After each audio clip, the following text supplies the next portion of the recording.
Hello everyone. Today we would like to show you how to use tabs to manage your technical files.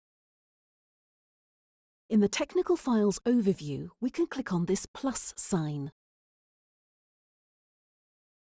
The platform has prepared 13 most frequently used options. We can click on one of them. Click on OK. That's how a tab is created. We can manage, for example, the technical files for which no document request has been sent out yet. We can also create our own custom tab. Choose the conditions that you need. Let's say we would like to see which documents are uploaded but are still unchecked. Once you have selected the conditions, add a name for the tab.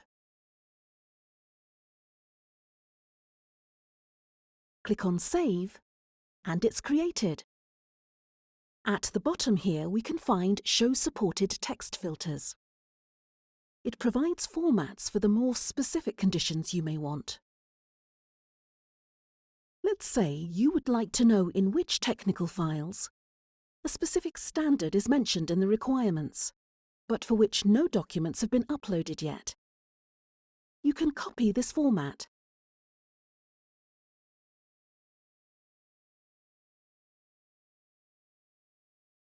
Paste into Text Filter. Then you can replace the standard here with any standard you want. Click on Save. This tab is then created. Thank you.